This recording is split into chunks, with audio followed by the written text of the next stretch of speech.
kiai sakmenten mbane iki sing jelas nggih pengen ngertos wayang dalange Pak Kako kali bintang tamune Dik Niken Salindri. Napa kok pengen roh dapurmu kuwi? Takone. Oke, takone. Buktene ya? Buktene nggih. Buktene dalem ya. Nyuwun sewu Bapak Ibu Kang Rawuh pengen mirsani Niken apa komet? Mirsani apa komet? Tuku ana iki tukono, tuku mobil tukono. Lah kok sing duwe lah sing ra gak iki. Tuku apa bodho. Ternyata diruwon sak biyane ngawut. Ngawut. Yo gak pernah ajar.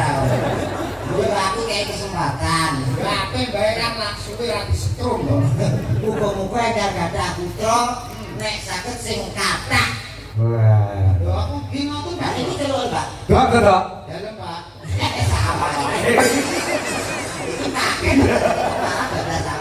Pancen kula niku menungso sing kathah gajah. Kan Indri juga Mas Komet karo Mas Dodo. Oh, ngono kudu bisa membagi waktu. Oh iya, misalnya jauh maaf. Ini mau ketemu lawan Pemunden ono ing Surabaya ya maaf. Mbah Lurah mantan ya jagongan karo aku, ya iki ya WA karo aku. Wis nglakon foto karo anak wedok Niken Salindri nyuwun lagon sesidupan ya. Uga Majopo pilang kenceng ya kepareng rawuh ya. Uga pendhane Mas Antomo Pak Yatno saka ing Kulumpit Madiun. Iki mau ya kepareng tindak mrepeki awake dhewe sing intine memastikan tanggal. Oh, heeh. Insyaallah mengko tanggal 1 September awake dhewe supaya bersih desa ana ing Kulumpit. Oh, ngono Madiun sawan. Heeh.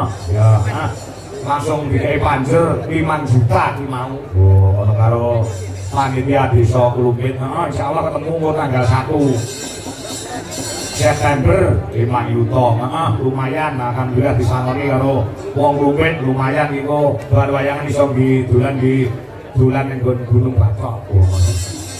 Ya, ya, ayo ngaturke hiburan ya, ya maaf ngantuk hiburan ya.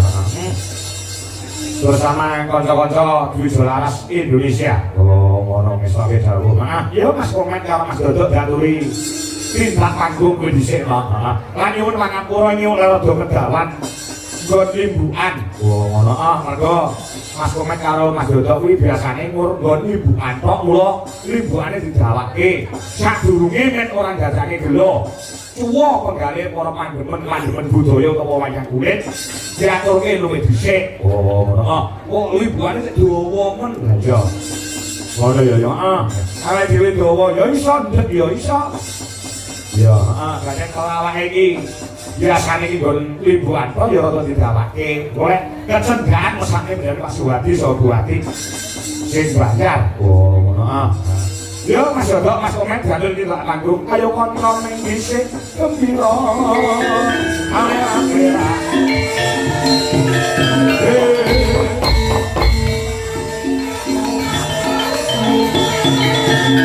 Atus bangun Pajar Doso Ibu. Ingkang ganan ing kala wingi tanggal sekawan ing bali kula sakanca. Ugi sampun kepareng rawuh. Ya.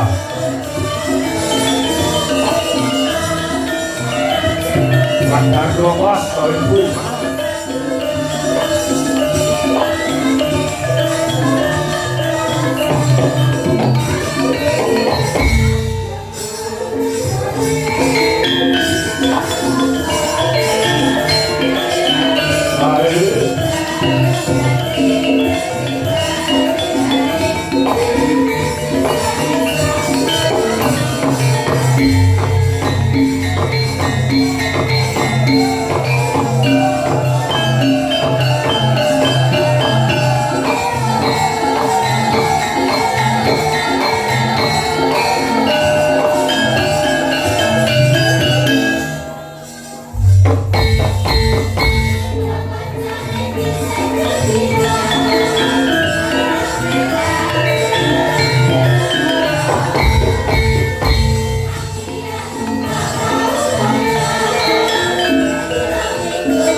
iso Bu Ati terus liyani ya SPD semarang iso ngrawuhi dagelan sing lagi naik daun dan dagelan sing lagi kondang-kondange Mas Komat dan Mas Dodo. Terus bagus. Pilih dalu wacange Mbak Limbo. Pilih dalu Mas Dodo. Angko panggih malih alhamdulillah pripun pawartosipun jenengan Pak? Alhamdulillah sehat. Sehat nggih. Nggih. Dalu niki luar biasa Pak. Luar biasanya apa Mas? Istimewa penontonnya. Penonton. Nggih. Ini membuktikan bahwasanya masyarakat wonten ing Pangkur kali wonten Ngawi pecinta sejati budaya wayang kulit. Luar biasa. Tepuk tangan kaki sedaya warga mriki luar biasa. Niki mawon kok dugi mriki mawon sudah dari radius 1 kilometer. Itu jalan sudah macet total. Macet. Ngantos kula niku dijemput kalih Hansip utawa Limas. Niku Limas terbinas Pak. Sopo? Kok jenenge wae. Wis salih kok ngambil ngono lho. Lah foto ini beto mobil gak sampeyan beto kendaraan roda kalih. Oh iya. Lah kan Limas porosi ya. Lah terus kapan. Kula nyuwun sewu dalu niki kula seneng sanget Pak. Kok manah kula. Sebabnya kok Bobo seneng? Ditimbali niki tenggalipun Bapak Suhadi. Wis ketemu karo Mas Wati. Mas sampun jatuh wau. Weng ngono. Yaine gagek semangat wis foto. Mboten kados Mas Suhadi kok. Nggih. Dugi mawon pasugatane pun Bayu Mili kok. Ngomongi kok. Ukuran rokok sel. Dan sel. Garane Pak enten wonten niku wonten pecel. Tempe piye to? Mas. Wadah dintas kok wadah terus kon bakar. Kene Mak yes. Atus kembang api. Ning kula nggih alhamdulillah. Iya. Iki nyuwun sewu diwang kula dugi mriki jam 6 Pak. Udah kan nggih magrib aku sampun. Alhamdulillah. Alhamdulillah ada. Alhamdulillah. Nggih. Pokoke nyuwun sewu lek enten napa niku kados ngeten iki niku sae Pak. Nggih. Wonten mantenan kok tanggap pringgitan niku sae. Muri-muri budaya. Muri-muri budaya. Budaya kok kadhuwur. Nggih. Betul kados nyambil kula. Nggih. Tangga kula niku enten manten malah nanggape son. Wah. Jadi tangga keparon niku Ya iya mboten apa-apa mesen iki dhewe-dhewe. apa tau Mas? Oh Jawa Delta pengen ngomong kalau jalane, kalau macane iso omong. Iso omong.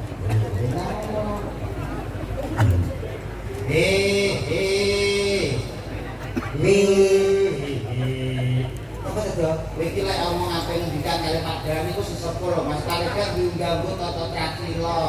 Lama gak kaya kowe ngono. Iki wong nom apa wong tuwa? Nek nom yo diunggah unggah paling kan nduk kursi dingko. Ya ngono lho. Ngomong ngono to, kuwi ngomong ngono. Tata krama wong Jawa ki aja ninggal tata krama kudu negara lan tata susila. Wong Jawa iku kudu jalani. Mergo dilahirke dadi wong Jawa, ya kudu iso ngrungkepi Jawa ki kepiye sing tebak tata krama. Cawe dhewe iki termasuk jagoan percontohan aja sampai elek di depan masyarakat sini jangan sampai sini kalah dhewe.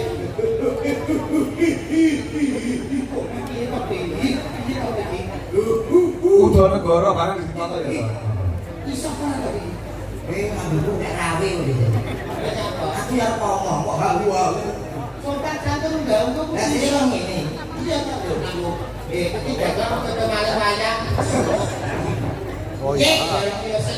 Biasa nyuwun sewu dadak mampir ana. Yen sewu Pak dadak. Nggih. Pak Karto. Nggih, matur nuwun. Kula sadurunge kata-kata lo badhe nyuwun keterangan. Keterangan apa? Kula mungkin dhewe sinten. Heh? Niki mungkin kula dhewe sinten. Nah aku melu nek Salindri, aku melu sapa sing ngebel sapa? Ora genah kok. Mboten enten sing ngebel. Lah kok kowe rene? Jadi kan dia. Lah kenapa dinyalan aku iki? Mungkin hal itu iki. Lah aku jelas wong sewu sing ngebel manajemen saking Niken Salindri. Iya. Tanggal sekian kosong lho. Heeh. Kali Pak Kanko. Bayangan tenggene babatan iki. Mas Wati. Mas Wati manten. Lah kok dene sing ngebel. Lah kok malah mancak mrene napa? Lah kan sampun. Kan tak kowe tak omong to men wis tanggal sekian yo pakaian karo go make up. Berarti ada tanggapan. Ora sapa sing ngejar tanggapan. Ya ora ngono to. Tak nggawe napa malah munggah mancak. Iya. Bagus. Ya, tenan kowe. Gak omong tenan. Pak Suwedi nyuwun sewu diseseni sedaya warga mriki Pak. Dadi yang setidaknya boten kula ngomong, mangke nang boten saged dibayari nggih Pak nggih. Nggih. Setuju apa setuju? Setuju. Cocok. Ora kebayar kok cocok to Mas iki. Aku lho. Iya kowe. Cocok. Bayari. Aku tak mau cocok. Ora ngono. Wong kowe kok iso. Alhamdulillah pokoke wujud syukur alhamdulillah iki Bapak Suwedi Pajen. Pengen kita sedih gawe Mas. Iya. Sinten? Kowe. Aku bos yaine Wibowo. Panjenengan yo gagah piteksa Bapak Suwedi. Heeh. Sapa? Pak Suwedi ya. Sing ndi yaine? Niki wae sing berarti alit. Kalau kereta ya Pak pernah ya terus. Lho uruane sebodo. Ora sugih swara ning kabeh iki sunyata. Leres tidak banyak bicara tapi banyak kerja di kantor Bapak Suwedi ngeten iki Mas. Ono titik-titik ora ngomong doang. Ngono lho Mas. Nggih. Ya ora. Mbuh piye to iki kok omongan kok gini kon sewu kula dene wis pindah mriki Pak. Oh, diperkenalkan dulu. Kok menawa ana sing urung tepung. Nggih. Kami bisa dalam menikah didhawuhi Gusti Pangeran Haryo Benawa putra ratu saka ing Keraton Surakarta. Kula nek ngundang kudu sing becik, kudu sing tata, udon kok digondhel. Nggih, nggih. Wis pokoke pemeriksaan Bapak Ibu kang tansah dihormatan. Assalamualaikum warahmatullahi wabarakatuh. Waalaikumsalam. Mugi sing jawab salam kula kanthi semangat, kula dongaken mugi-mugi awet sehat, awet panjang umur, awet kuat, bojone tambah papat. Enak sing wedok nyodok bojone itu. Ayo habil aku watok. Boten sing bikin guyon. Mugi-mugi sedaya kang rawuh mriki tansah pikantuk berkah barokah Allahumma. Amin. Nuwun sewu derek ditepanaken Bapak Ibu nami kula Dodok. Kula mijil saking Tlatah Bojonegoro. Nggih. Alhamdulillah saged sowan mriki tinenggalan mriki matur sembah nuwun ingkang ngugati Bapak Suwedi. Mugi kula ten mriki boten piyambakan, kula beto rencana kula nggih menika pesenane Pak Suwedi, beto dagelan tolak pagebluk. Imane saged dibeto kalih Pak. Iki enak karo aku miren lho. Kita omongane iso men. Sorry bro. Aku menang ya kok manis, aku ngomong kok manis, batinmu ngono ta? Itu hanya pemikiranmu saja. Ya wong sak meneh biyen yo pengen ngerti sapa. Lah iki sing radio 1 kilo ditutup, pengen ngerti konek. Kowe iki jenenge gak sadar diri, sadar posisi. Kiai sakmenten mbane iki sing jelas nggih pengen ngertos wayang dalange Pak Kako kali bintang tamune Dik Niken Salindri. Napa kok pengen roh dapurmu kuwi? Takone. Oke? Takone. Buktene ya. Buktene dalem ya. Nyuwun sewu Bapak Ibu kang rawuh pengen mirsani Niken apa komen? Bisa apa komen? Ora kudu bayani 50.000. Ora, kuwi nek daerah kono. Nek daerah kono beda tak ngono. Nyuwun sewu niki teng mriki sedaya pengen mirsani Niken apa komen? Krungu kowe. Ditakmu krungu. Sik, ngono dok.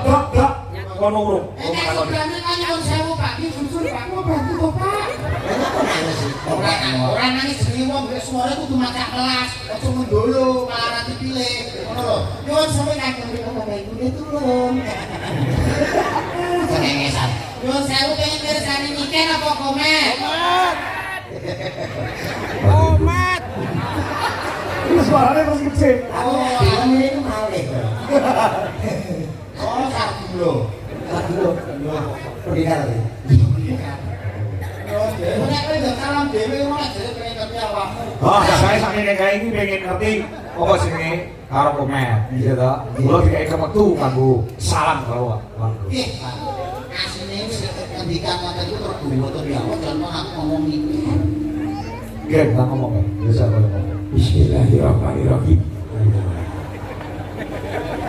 Assalamualaikum warahmatullahi wabarakatuh.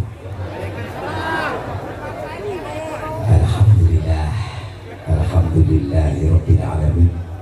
Wassalatu wassalamu alaikum warahmatullahi wabarakatuh. Yang saya bapak ibu bapak ibu yang salam dijawab ya. Kita saling mendoakan. Assalamualaikum warahmatullahi wabarakatuh.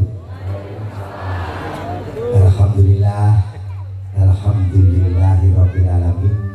Sholatu wassalamu alaikum warahmatullahi wabarakatuh. Kri sukri iki bahasamu kata-katamu salah mulane ibu-ibu waduh iki mukodimah tapi kata-katamu salah masa iya mulane ibu waduh guyu sing bener lho Mas as-sholatu was-salamu tak ajari sing aja melu sing bener Mas as-sholatu komen apa itu kamu diam dulu aku ngelarut kamu udah umum itu gak konsentrasi aku tahu rupanya kayak mangkok konsentrasi aku ngomong orang nesu aku ya cep saya udah pakai kok benar lo pesannya butuh salah kepala as-sholatu wassalamu ala asrofil anbiya wal mursalin itu Mas anbiya apa? Anbiya apa ya? Nama apa kan?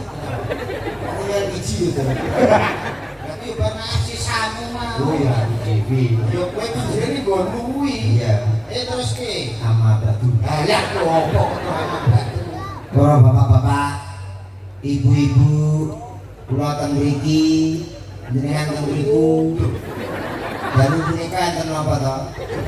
Jelas panjang mosok ini tahlilan to. Nek sambutan kok anak. Jembrengku. Dari menika enten wayang. Ati karono yo kok mundur mantu. Tapi mundur manten. Biasanipun nek umum nika mundur rak elem. Mundur gambu. Nah iki kok mundur mantu. Nah terakhir meneh mundur mantu menika ateges bopo kamu ganti apa artine mundur mundur menika ateges mun saking tembung menika ngundangi tangga teparo kenalan bola-bola para kanca duh menika butuhke marang para bola-bola kang dipun undangi niki lho anak kula pun mantu pun dados kanten wis meneng niku mundur mantu. Lah, sinten kok mantune utawa ngantene? Ngantene Mas Buh. Mas Rema. Nggih. Mas Rema kare Mbak Yulia. Mas rematik penyakit loro pegel-pegel nggih putranipun Yono Tengan. Yono Tengan bukan purun. Kuwi tulisane iki sing bidang iki kaya macam iki. Kabur tadi. Jadi jangan ngene. Kaya undanganku Eri. Yang belas. Ojo yang rong kenal kosok. Iya rong. Nggih Pak Yono Tengan iki Pak. Oh iya sing diundang. Sing mari iki sapa tadi? Lha iki mau. Sing dadamri sanes Pak Yono Bapak Suwadi. Wau sampun diwedekne kali Pak Dalang Suwadi. Nggih. Nonton kali Bu Ati, terus liyane SPD. Nika luar biasa lho. Nggih. Pegawai sedaya mantene pegawai sing dados ngaten nggih pegawai luar biasa. Bisa iki Pak Suwadi di kejaksaan. Lah iya. Ibuke Bu Ati. Lah yo bisa iki. Berarti saiki biyen sejarah iki napa kan dipun ngendikaken Pak Kapolri. Sejarah iki wah Pak Suwadi aku pitik. Ngomongane do ngawur iki. Hati-hati lho ngomong karo kiai kejaksaan hati-hati. Ora kiai kejaksaan tau bisa ya Pak Suwadi. Kowe iki kalau iki saking kere lho. Aku karo Pak Suwadi iki ora kaya wong liya. Berarti wis kaya dulur dhewe. Jadi wis ra kaya wong liya berarti dulur dhewe. Padha, mate padha-padha. Lho, berarti kanca CS ngene. Enggak. Lah maksudnya piye? Ya padha-padha nang alam dunya. Biasane kan ngomong jadi kan kuwi itu kesek banget kesek. Ora. Nah, iki udah aneh. Iki nganten yo. Nganten wis jelas nganten. Menika Mas Rema kalih Mbak Yulia. Hubungannya mugi-mugi dados keluarga ingkang sakinah mawaddah warahmah. Allahumma amin.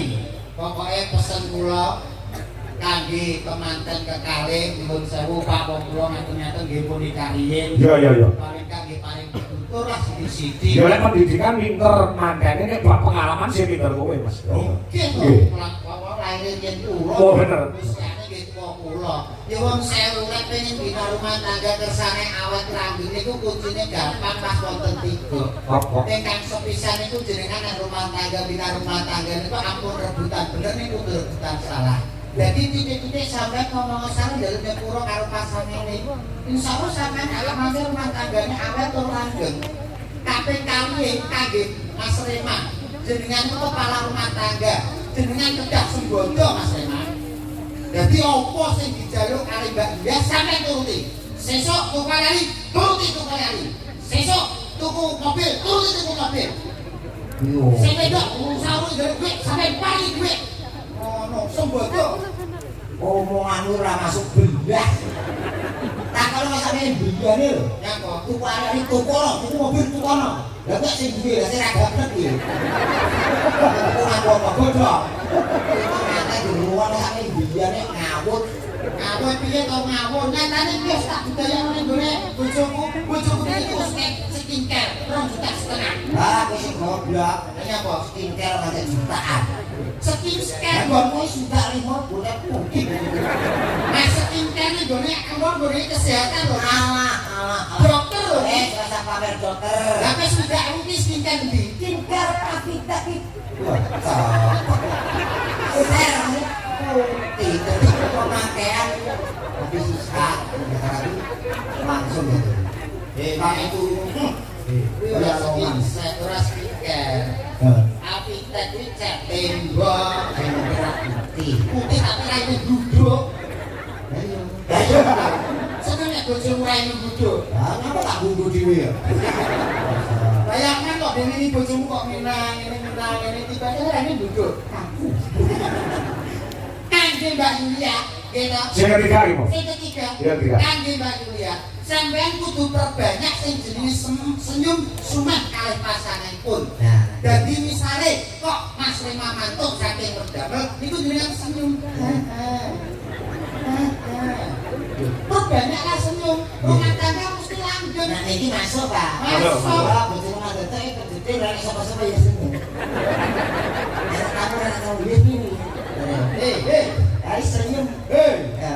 Mas Kok sing ngaku. Ojo ngaku piye? Ora, cuma mukake kemundiran.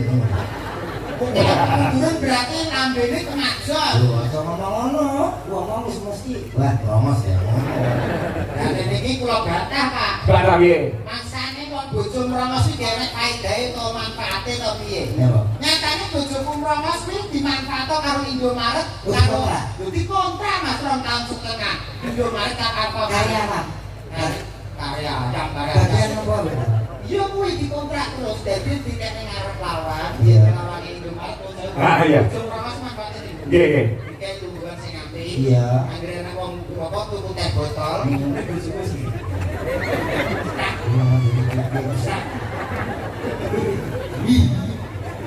Sakno.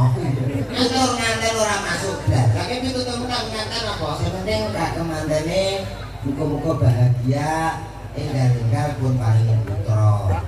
Sing sepuh-sepuh ampun ganggu temanten anyar. Nah iki ben ana di kamar dhewe. Lho iya no atase nuwun sewu. Pak Suwadi. Mas Wadi wong mampu Mungkin sugih. itu kalau aku biar nganten anyar omah ya anyar. Lah apa? Omah ya anyar kamarke rungane gede.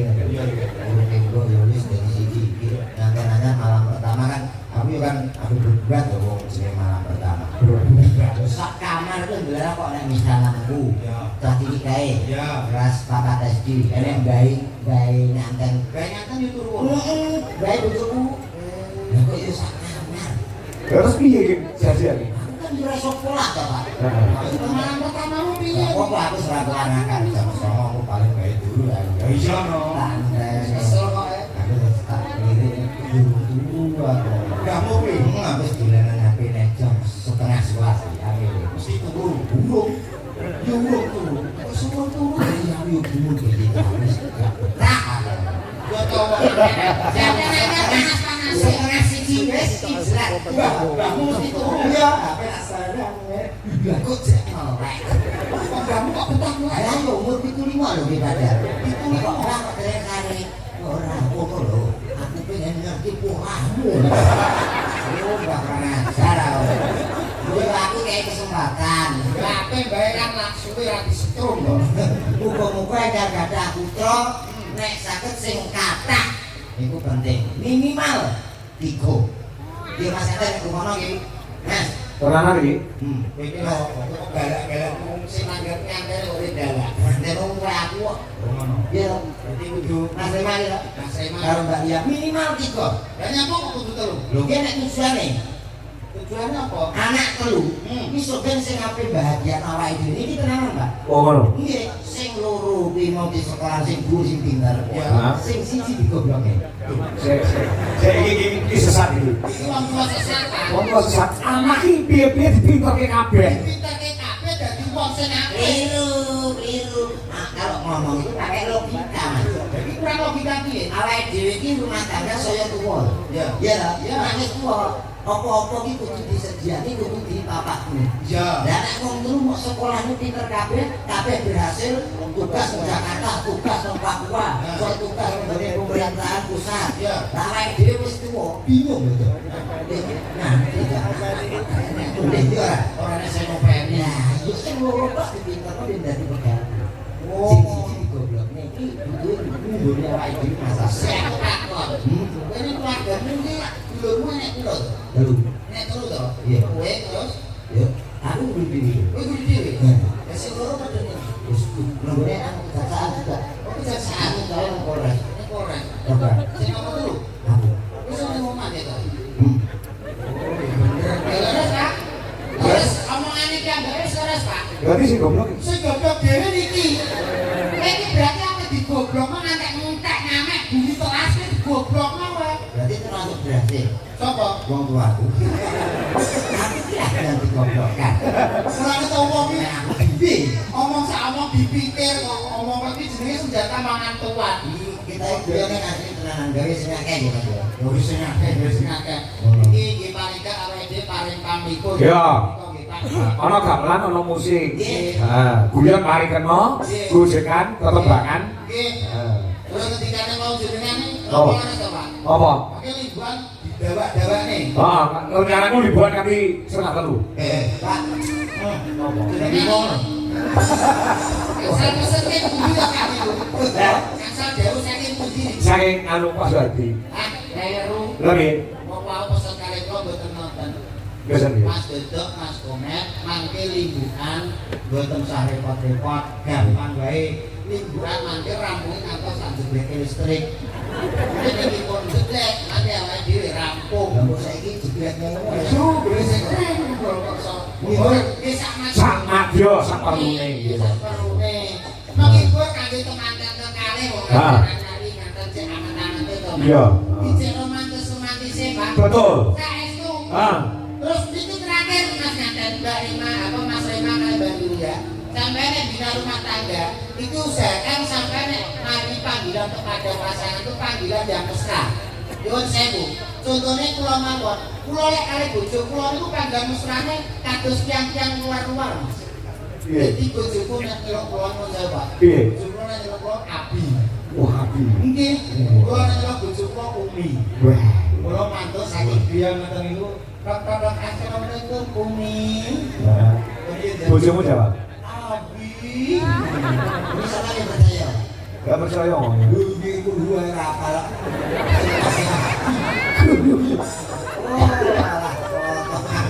Kulo nek apa pikirnya ngaji tenan Aku ini jadi isin kesehatan masyarakat Babatan dan sekitarnya. Bisa kok budak. Mau dirasa tidak butuh itu. Rasane piye? Dirasani lho itu jadi kayak bayi ampun. Mau ngerti Pak Urut ngono gitu. Kok ora urut piye to, Mas? Nah, yang urut itu harus sekolah. Piye piye piye? Ada kepala, bulu, apa, sikil, itu urut. Urut. Lagi piye? Jadi ini kepala kok bablas apa? Itu nenek. Era itu. Duwe di iki gulu. Oh, kudu kok kosong. Termasuk ya, Kudu untuk yang Jawa. gulu apa?